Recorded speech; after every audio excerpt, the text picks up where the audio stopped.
Quand Jésus apprit l'arrestation de Jean-Baptiste, il se retira en Galilée.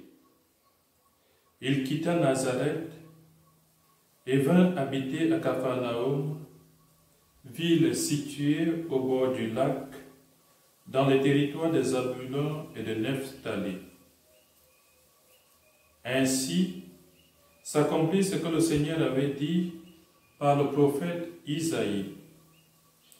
Pays de Zabulon et pays de Nephtali, route de la mer et pays au-delà du Jourdain.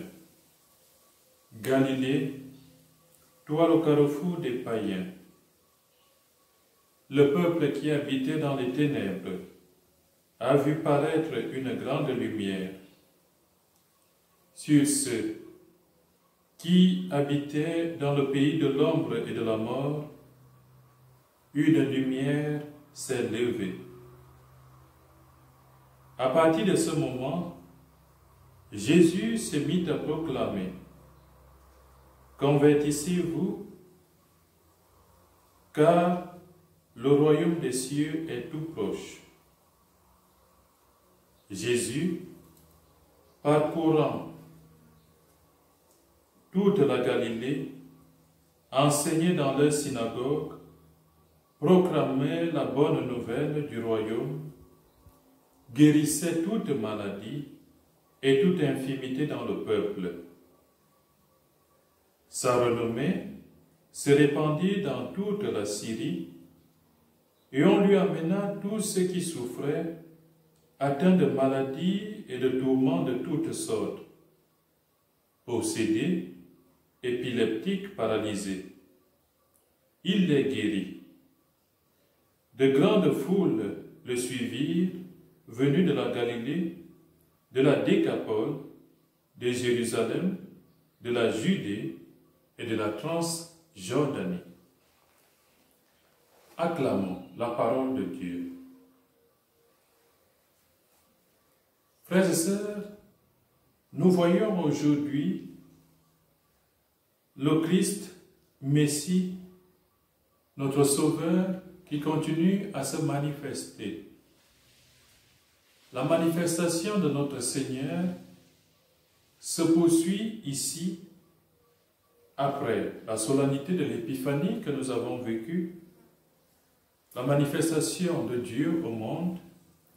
Le Christ continue à se manifester à travers son message de lumière, son message de conversion, mais aussi et surtout son message de consolation.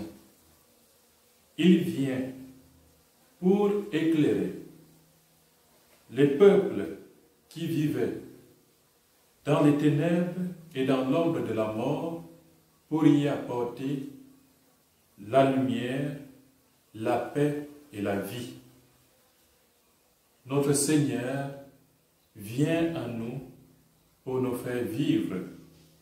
Notre Seigneur s'approche de chacun et chacune d'entre nous pour essayer, avec bien entendu notre participation, notre accord, pour essayer de larguer de nos cœurs et de nos vies les ténèbres et tout ce qui nous entraîne vers les chemins de la mort.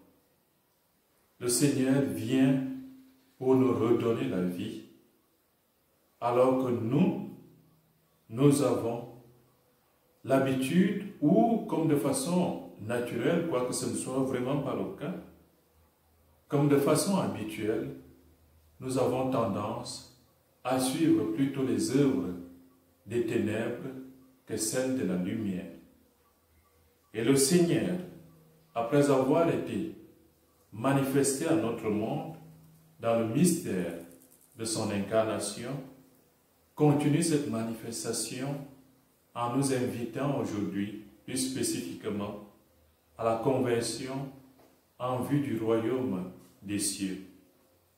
Convertissez-vous, car le royaume des cieux est tout proche.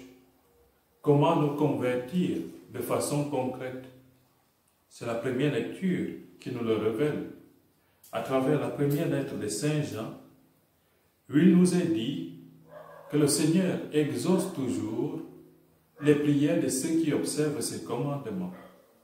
Et ces commandements, c'est de mettre toute notre foi, toute notre confiance en son Fils Jésus-Christ, et ensuite d'accomplir le précepte que le Seigneur Jésus lui-même nous a enseigné, à savoir nous aimer les uns les autres comme il nous a lui-même aimés, jusqu'à donner sa vie pour nous sur la croix, afin que nous ayons cette vie en plénitude. C'est sur la croix que le Seigneur s'est livré. C'est sur la croix qu'il nous a aussi insufflé l'Esprit Saint que nous avons tous reçu lors de notre baptême, que nous recevons chaque fois que nous faisons la volonté de Dieu, chaque fois que nous acceptons cette invitation à la conversion.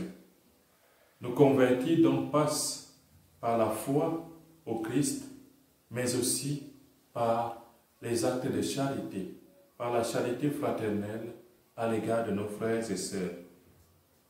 Chers frères et sœurs, demandons à Dieu de nous accorder cet esprit, cette onction, l'esprit que nous avons reçu par l'onction du baptême, l'esprit qui crie au plus profond de nous, Abba, Père, Abba, Papa, et qui fait de nous des fils de Dieu, qui fait de nous des fils adoptifs de Dieu dans le Christ Jésus.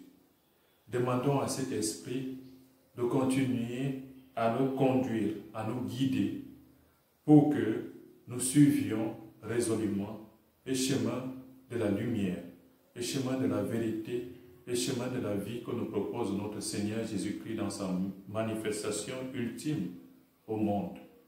Demandons aussi la grâce à Dieu d'éclairer tous nos frères et sœurs qui en ont besoin, d'éclairer notre société qui en a besoin, d'éclairer nos familles, d'éclairer nos gouvernants, d'éclairer tous ceux qui en ont le plus besoin aujourd'hui, et surtout, d'abord, de suivre le Christ dans ce chemin qu'il nous propose et de répandre autour de nous le message de lumière que veut nous transmettre le Christ aujourd'hui, mais aussi ce message de paix, de joie, le message de la vie éternelle. Amen.